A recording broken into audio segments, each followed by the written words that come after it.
Hi, I'm Buttu from freefincal, and in this video, let's discuss a simple way to select mutual funds. So, um, I publish a monthly mutual fund screener, and even if I say so myself, I think it's fairly comprehensive and is one of the cleanest way to select mutual funds. Of course, I'm a little biased because it's my own screener.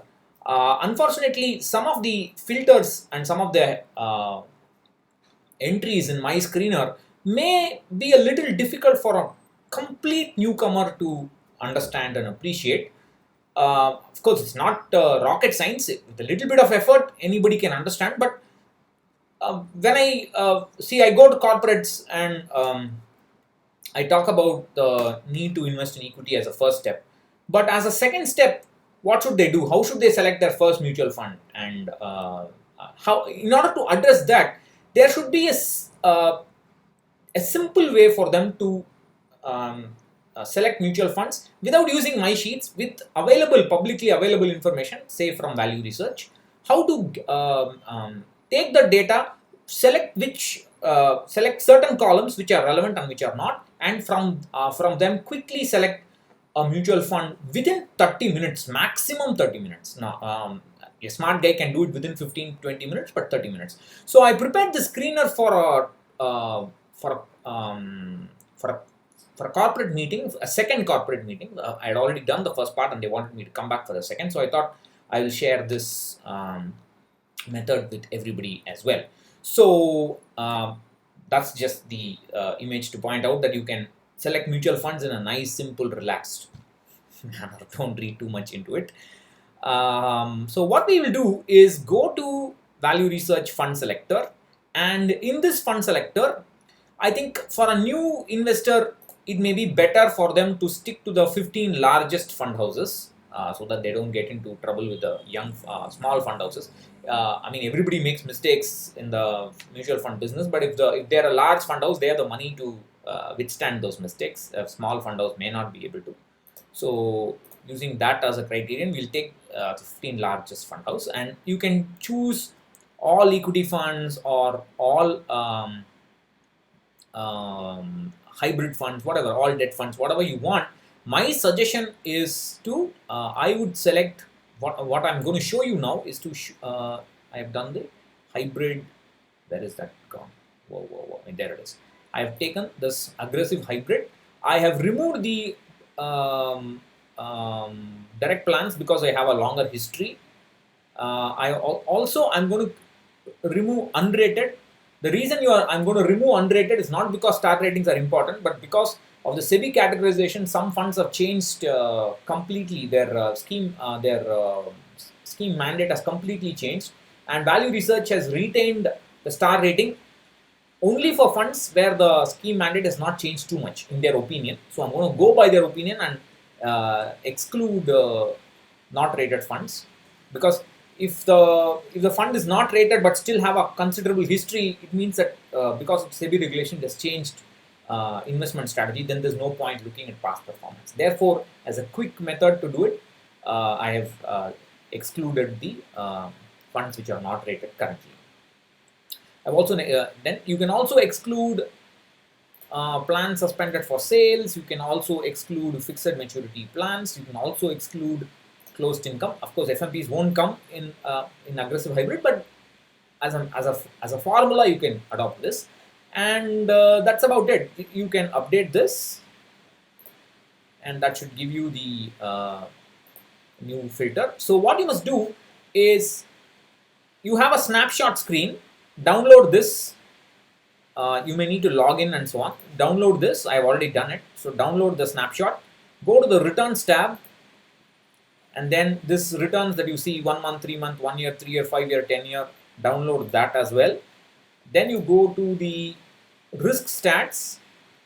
Then download this as well. You don't need any of these numbers. You just need the fund grade. I'll explain that. Download this. So you need to download 3 files: snapshot tab, returns tab, and risk stats tab. All those 3 files you take and you must merge them together. And I need this kind of a, you need to create this kind of a So you need to create this kind of a column. So I have retained only the fund column, the category which is aggressive hybrid, the launch date which not useful but just as a matter of fact you can know. Expense ratio, this is, please remember, this is the expense ratio of the regular plan. You must choose the direct plan when you buy, not the regular plan. Be careful about that. The AUM or the net assets in crores, that's also just information, you don't need it. So essentially for selection of the fund, you just take 4 columns: 3-year return, 5-year return, 10-year return, and the fund risk grade. So 3-year return, 5-year return, 10-year return is obvious. This is the last 3-year, last 5-year, last 10-year return. That is from the last published NAV 3 years ago to 3 years ago, what is the return? Last published NAV to 5 years ago, what is the return? And 10 years and so on. So that's called the trailing return. So this 3, 5, 10-year return values will change from a day-to-day basis because the last published NAV will keep changing. That's called the trailing return. So that those columns are simple. Now the fund risk grade. Now value research risk grade is calculated in the following way. So what they do is over the last 3 years and last 5 years, they take the monthly returns of the fund, and for each monthly return they compare that monthly return with the risk-free return from a SBI fixed deposit. So that monthly return from a SBI fixed deposit is risk-free.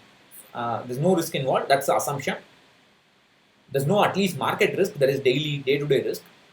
So they compare the fund's monthly return with the risk-free return, and they find out how often has the fund given a return higher than the risk-free return and the lower than the risk-free return. If the fund has frequently given a return lower than the risk-free return, then the risk grade will be higher. If the fund has bet the risk-free return most of the time, the risk grade will be set as lower. Then there will be an average, above average, below average kind of a grading. They'll have a bell curve and they will bin it into high, low, average, above average, and below average. So you'll have different kinds of binning, and that's the binning actually shown. There are actually data like Sharpe ratio, Sortino ratio, standard deviation, alpha, R squared, beta also available at Value Research. But I don't want a complete newcomer to be worried about all those numbers. In fact, those numbers are should not be read too much into, so I don't worry too much about it. Just these 4 columns. Other columns are just for information. I've added the category you need to have. If you download multiple categories, you need the category. Launch date, expense ratio, AUM, just for information I've added. That's not important. So just 4 columns for screening: 3-year, 5-year, 10-year, and risk grade. So now let's do the screening here. So you can start with, so first thing to do is to select all the columns and add the filter function in Excel. Then I will start with the 5-year returns. That's kind of centric between 3 and 10 years. And I'll say I want funds with above average 5-year return. That is, I average out of the numbers that you're seeing. If there are 20 return numbers that you see, out of that it will calculate the average and will only filter above average returns. That's 5-year. Already the number has gone down. So if I just clear this filter, let's just so let's look at the count here. So how many counts are there? That's the, let me just keep the count here. So that's 17 funds. Now if I demand above average 5-year returns, that automatically becomes almost half to 8. So out of this, this HDFC Children's Gift Fund is a solution-oriented fund. You better avoid that. There's no need for you to choose it. Tata Retirement Savings is a solution-oriented fund. Better avoid that. So you can actually, I will straight away delete it. It's not important. I will delete it. I will delete the Children's Gift Fund. They are very good funds, but they are solution-oriented. There's no need for you to do that. So now already the count has come down to what? 6. That's a good number. I will leave it to you. You can, if you want, you can demand above average 10-year return as well. Some funds may not be 10 years old. Now that will make it to three funds. You can also demand above average 3-year return. I don't think that will make any difference because already filtered out. So that's it. That's 3 years. And now you can see here that's above average last 3 years, last 5 years, last 10-year returns. And the risk grade is below average or low. So basically you can do inky pinky ponky out of these three and choose one fund. Please please recognize you have to be mature about this. If you want to select the best fund at all times, you will definitely be disappointed within 6 months. I guarantee you that. So always keep your short list about 3 to 5 funds, and from those 3 to 5 funds, unless you have the maturity, the confidence and the conviction to do inky pinky ponky and choose one, you can never be successful in mutual fund investing. Better not to invest in mutual funds, I tell you straight away, because this is only a choice. You are not going to get married into that fund. You are going to choose this fund.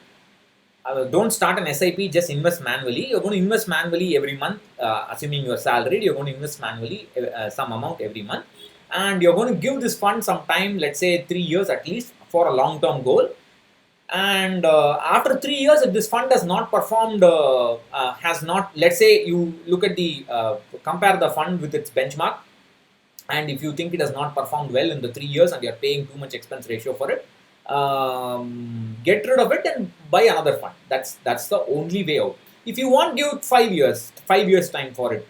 It's up to you. Have a plan. What is more important is how to review the fund, and not, I have videos on this, please check this out. How to review a fund and not about how to select a fund. Selecting a fund should be done in 15 minutes, maximum 30 minutes.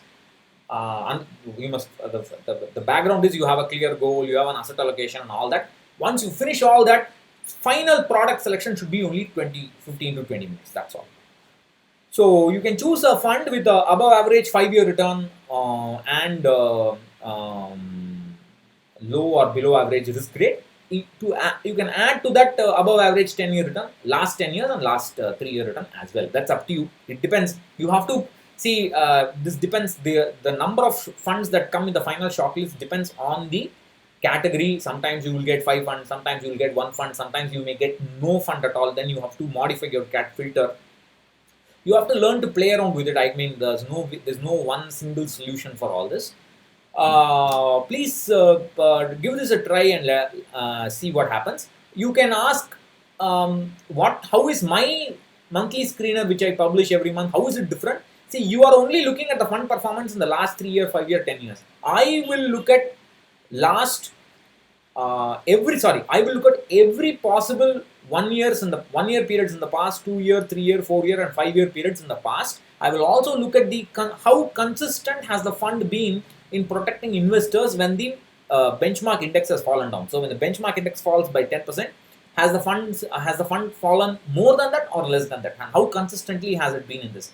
So I dig a little more deeper into the fund screening process. But for a person who is very worried about what I do, many people claim I'm very confusing, I'm technical and so on.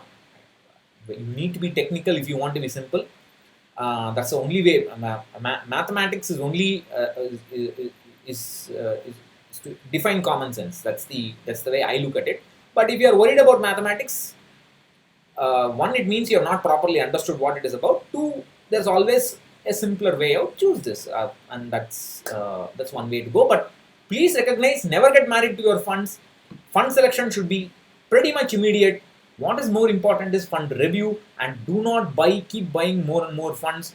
When you are unsatisfied with one fund, sell out all your units, push them to a new fund and start investing in a new fund. That way you keep your portfolio minimalist and free of clutter. So that's what I want to talk to you about in this video. If you have any questions about this, please leave a comment below. Please do not ask me for this Excel sheet. You have to create this Excel sheet on your own. I'm not going to give this. You can do it in 10 minutes.